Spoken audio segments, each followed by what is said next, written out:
Chapter 1 Whispers of Doom.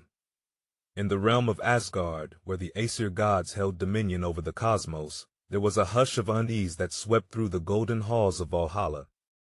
The gods, usually so full of life and mirth, found their laughter dimming, their feasts less grand. A shadow seemed to creep along the edges of their vision, a premonition of something dire that none could quite grasp. At the heart of this disquiet was the god Baldur, the Shining One, whose very presence was a beacon of joy and purity. Beloved by all, his fair face and kind demeanor were the embodiment of all that was good and beautiful in Asgard. Yet, it was this very light that seemed to flicker, as if threatened by an unseen wind. Baldur himself had been troubled by dreams, visions of his own demise that were so vivid and harrowing that they left him waking in a cold sweat. These were no ordinary nightmares, for the gods were not prone to such human frailties, but omens that held the weight of prophecy. He spoke of these dreams to his mother, Frigg, the all-knowing, who felt a chill clutch her heart at his words. Determined to protect her son, Frigg traveled the realms, extracting oaths from every creature, every object, and every force of nature that they would not harm Baldur. From the mightiest giant to the smallest ant, from the fiercest fire to the softest whisper of wind, all swore to uphold her plea. And so, it seemed that Baldur was safe from the clutches of fate. In the great hall, the gods, reassured by Frigg's actions, made a game of testing Baldur's invulnerability. They threw stones, swung axes, and shot arrows, all in jest, as each weapon refused to even graze the beloved god. Laughter returned to Asgard, and the feasts resumed their splendor.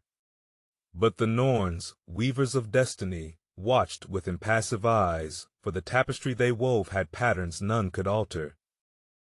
Among the gods was Loki, the trickster, whose heart was a knot of envy and mischief. He watched the games with a sneer, his mind already weaving a web of deceit. For Loki knew that in every oath there was a loophole, and in every prophecy a grain of inevitable truth. As the gods reveled, the whispers of doom grew louder, carried on the winds that touched the branches of Yggdrasil, the world tree. The leaves rustled with the sound of secrets, and the roots shivered with the foreboding of what was to come. The death of Baldur would be the first in a series of events that would lead to Ragnarok, the twilight of the gods.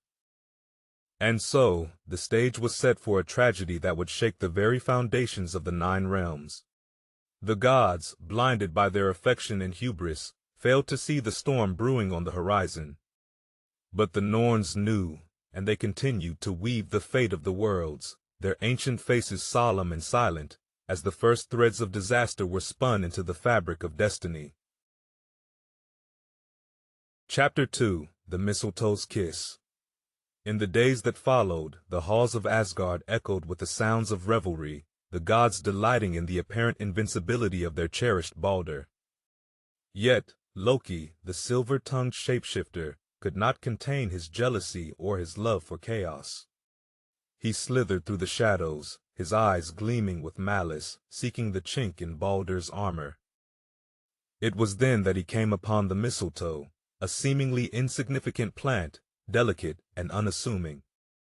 Frigg, in her vast endeavor to protect her son, had overlooked this humble bough, deeming it too young and too frail to demand an oath. Loki's lips curled into a wicked smile, for he had found the weapon that would pierce the heart of Asgard's joy. With cunning hands, Loki fashioned the mistletoe into a dart, sharp and sure.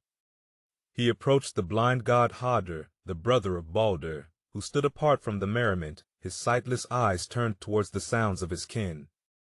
Loki, with words as smooth as silk, convinced Harder to join in the games, to prove that he too could partake in the celebration of Baldur's invincibility. "Let me guide your hand," Loki whispered, placing the mistletoe dart between Harder's fingers. "Show them that even you can make a jest at Baldur's expense." Harder, trusting and eager to be included, agreed, and with Loki's guidance, he threw the dart towards the laughing Baldur. The air stilled, the laughter died, and the gods watched in horror as the mistletoe flew true, striking Baldur in the chest. The light of the world dimmed as Baldur fell, his skin growing pale, his eyes losing their luster. A gasp rose from the assembled gods, a collective sound of disbelief and grief. Frigg's heart shattered as she rushed to her son's side, her cries a lament that would echo through the ages. The gods, once so mighty, felt a helplessness that was foreign and suffocating. The mistletoe's kiss had done what no other force could. It had brought death to the immortal. The laughter of Loki was lost in the tumult, his figure retreating into the shadows from whence he came. He had set in motion the events that would lead to the undoing of the world. The death of Baldur was not just the loss of a god, it was the harbinger of the end times. The Norns, with their ancient eyes, watched as the thread of Baldur's life was cut, and the pattern of Ragnarok grew ever clearer upon their loom. In the silence that followed, the gods knew that the world had changed. The whispers of doom had found their voice in the mistletoe's kiss, and the path to Ragnarok lay open and unobstructed. The gods gathered their fallen, their hearts heavy with the knowledge that the twilight of their era had begun. The golden age of Asgard was no more, and the shadow of the end crept ever closer, as inexorable as the turning of the Norns' wheel. In the wake of Baldur's fall, a heavy silence draped over Asgard like a pall. The gods, once unshakable in their might, now stood as statues, their eyes hollow with the loss of their brightest star. Frigg's sorrow watered the earth with tears that would not cease, her maternal grief a testament to the love she bore for her son. Yet, in the halls of Valhalla, where the bravest warriors feasted and fought in anticipation of Ragnarok, a different clamor began to rise, a call for retribution. It was Odin, the All-Father, whose voice cut through the stillness, a deep and resounding decree that justice would be meted out for the treachery that had befallen his beloved son. The gods rallied, their sorrow now sharpened into a weapon of vengeance. They sought out Loki, the architect of their misery, and with a fury born of heartache, they exacted a punishment befitting the gravity of his deceit.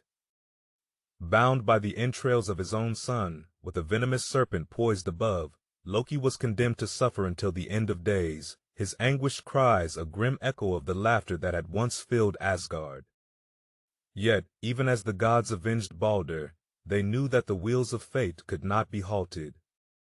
Ragnarok loomed, its shadow growing ever darker, but in their hearts a flame was kindled, a flame of hope that Baldur would return when the new world rose from the ashes of the old. For in the cycle of death and rebirth, even gods may find renewal. And so, the echoes of vengeance faded, giving way to a solemn resolve. The gods would meet their destiny head-on, their valor undiminished by the specter of doom. And in the aftermath of the final battle, when the world would be born anew, they held fast to the belief that Baldur's light would once again shine upon a realm restored to glory.